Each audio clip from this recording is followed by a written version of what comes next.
Esse reino, amados, já passou na história por momentos muito piores do que tudo que nós vivemos durante a nossa vida. Ao longo dos últimos 2000 anos, vários impérios, vários governos humanos tentaram destruir a igreja, tentaram destruir a embaixada desse reino nessa terra. Durante séculos, eles perseguiram pessoas que criam em Deus, matavam o povo de Deus, baniram e queimaram as escrituras sagradas, declararam ilegais os ensinamentos divinos e utilizaram muitas outras ações para arruinar, para distorcer e para desacreditar o reino de Deus. Só que o tempo passou e todos esses governos humanos caíram, desapareceram, por um momento desapareceram da face da terra, enquanto o reino de Deus permanece firme e inabalável. Pode aplaudir forte ao Senhor por isso. Esse reino passou por circunstâncias inimagináveis, e ainda assim ele emergiu dezenas e dezenas de vezes e sempre emergirá. A cada nova geração nós vemos poderes ou governos desafiando essa soberania divina, e isso está ocorrendo no mundo hoje, isso está ocorrendo exatamente agora, só que o reino de Deus continua inabalável, o reino de Deus não pode mudar, por isso permaneça confiante, o teu Deus está vivo, e nesse reino a que você faz parte, você está guardado, você está protegido. Os sonhos de Deus, Ele mesmo protege, as sementes que Ele te deu são dele, Ele mesmo as preserva, você pertence a Ele, você só está aqui hoje porque Deus tem te guardado, tem te abençoado, tem te sustentado, tem um plano maravilhoso na sua vida. Do contrário, nenhum de nós estaríamos aqui. Agora, o que é fato? A fé não garante a imunidade das provações, a fé não nos livra das provas, mas ela promove resistência no meio das provas. Aquela viúva cresceu, a fé da viúva cresceu, ela como cristã, como mulher de Deus cresceu, diante de aquela diversidade toda, ela se tornou mais resistente, mais perseverante. Ela não desiste do que ela cria, ela não desiste do que ela esperava ver acontecendo, ela se torna forte. E a palavra de Deus, amados, ela estabelece uma clara ligação entre a fé e a resistência que nós obtemos pelas provações. 2 Tessalonicenses 1:3-5, Paulo diz: sempre devemos, irmãos, dar graças a Deus por vós, como é justo, porque a vossa fé cresce muitíssimo, declara isso, cresce muitíssimo, e o amor de cada um de vós aumenta de uns para com os outros, de maneira que nós mesmos nos gloriamos de vós nas igrejas de Deus, por causa da vossa paciência e fé, e em todas as vossas perseguições e aflições que suportais. Deu para entender o que Paulo está dizendo aqui? Vamos lá, estão comigo? Há cristãos na cidade de Tessalônica, eles estão passando por provações, eles estão passando por perseguições. Agora você tem ideia do que era a perseguição e a provação no dia em que esses cristãos estavam em Tessalônica? Não é a prova que você passa hoje, não é você negativar o seu nome, teu relacionamento não dá certo, as coisas se complicarem. As provas naqueles dias era perder a vida por causa do evangelho, era ir parar no Coliseu lutando com tigres e com feras, morrendo, tendo seu sangue derramado, era ser enforcado, era ser crucificado, porque criam, porque havia fé. Então essa era a prova que eles estavam passando.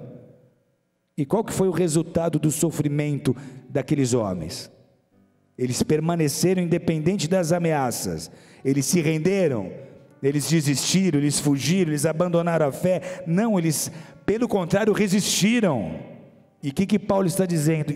Por causa disso, a fé de vocês, por essa resistência, por essa perseverança, a fé de vocês cresce mais e mais.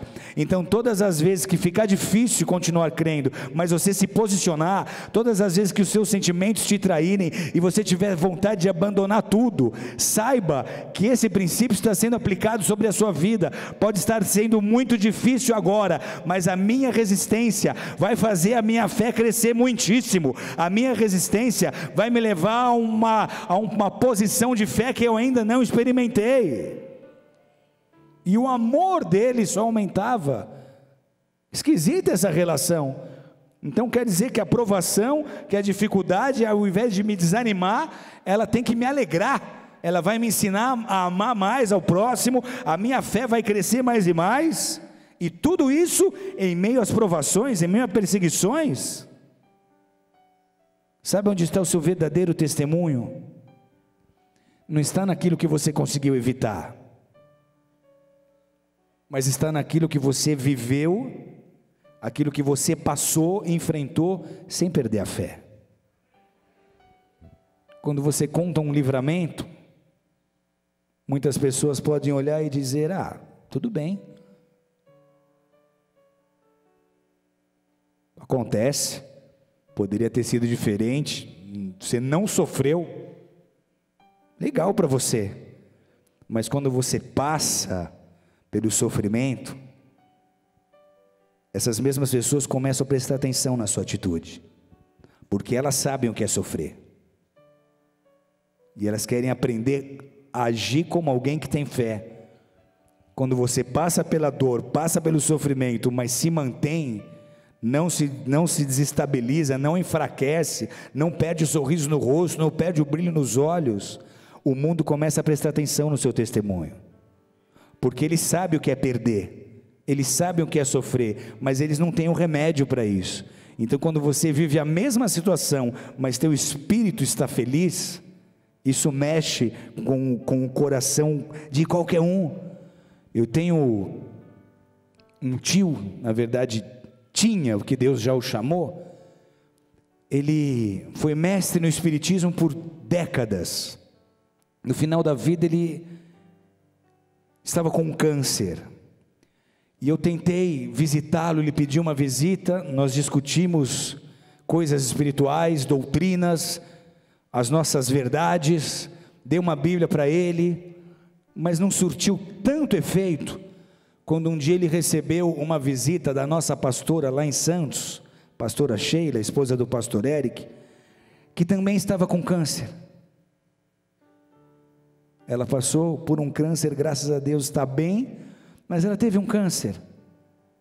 E o que mexeu com ele? Ele olhou e disse: você está passando pela mesma doença que eu, só que a diferença é que eu estou em depressão e você está com esse sorriso no rosto. Que Deus que é esse que você serve, que eu quero conhecê-lo? E ele aceitou Jesus como seu Senhor e Salvador. 2 semanas depois, Deus o chamou para a sua presença. Amém, amados? O que mexeu com a sua estrutura de crença? O testemunho na tribulação, o posicionamento e a fé inabalável, mesmo em meio à enfermidade, mesmo em meio à tribulação. Então seu verdadeiro testemunho está aí. Você vai ser conhecido pela sua fé, pela sua perseverança.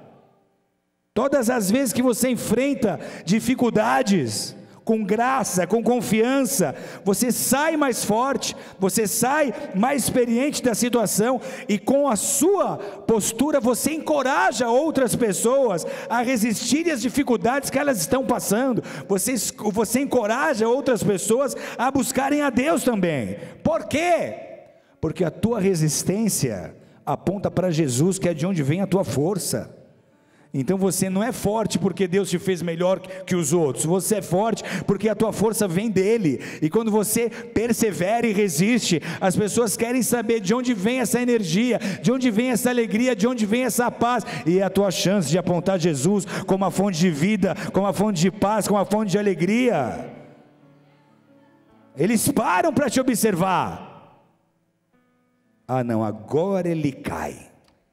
Não é possível, não é possível. está falando que Deus é bom, está falando que Deus é amor, está falando que Deus abençoa, e olha a vida dele, quantas coisas estão dando errado. Não, isso não vai durar, não é possível, isso não vai durar. Agora ele cai, ó. Quer ver? 1, 2, 3, vai cair. Não caiu, não é possível. Agora ele não aguenta, agora ele vai melar a tanga, não é possível. Agora ele desiste, vai abrir o bico. O quê? Ele continuou. Qual que era o testemunho de Paulo? Ele era apedrejado em determinadas cidades.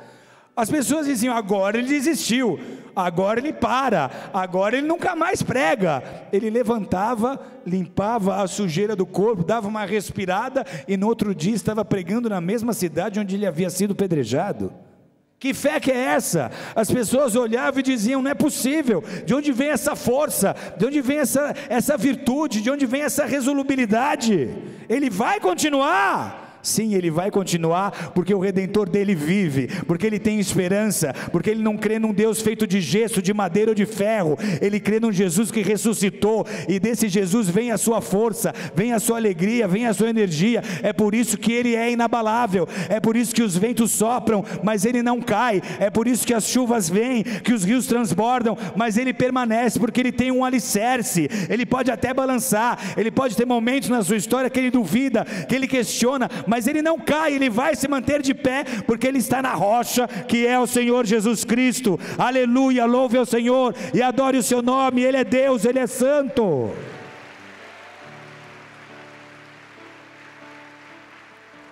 Amados, a fé floresce em meio à crise. Crises são oportunidades de desenvolver a fé, porque a fé nos capacita a suportar adversidades, ela nos blinda a cada prova que vai sendo vencida. A verdadeira fé cresce na crise.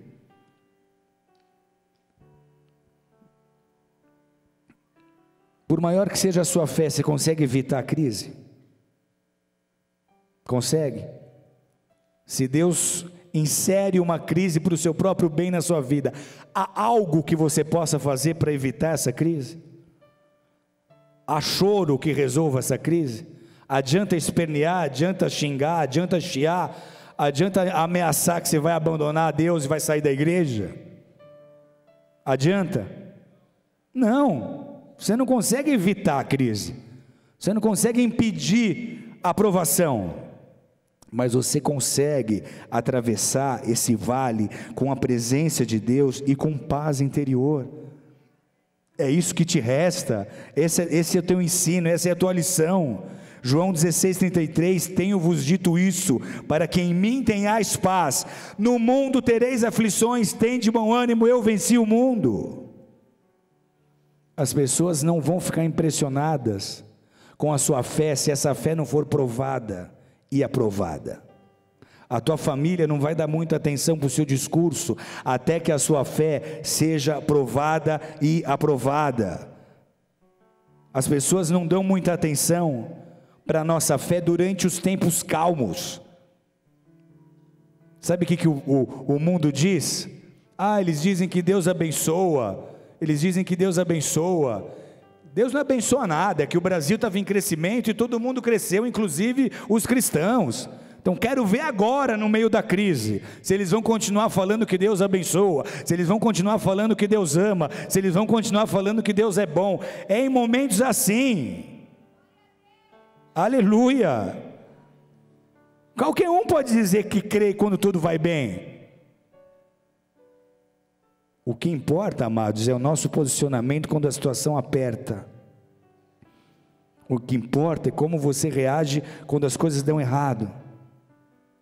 É aí que o mundo para te assistir. Nossa família, alguns anos atrás, passou por uma situação muito difícil. Meus pais iam conhecer a sua primeira netinha. Minha irmã mais nova e o seu marido, o pastor Gilberto, estavam na maternidade. O bebê já tinha 9 meses, ele estava nascendo, e no dia do nascimento, nós levamos um golpe inesperado. O bebê nasceu morto, Agora eles balançam. Como? Porque eles falam sobre um Deus que ama, um Deus de amor, e o bebê na família nasce morto. Sabe o que o pastor Gilberto fez? Ele era o pai. Nossa preocupação, na verdade, era com ele.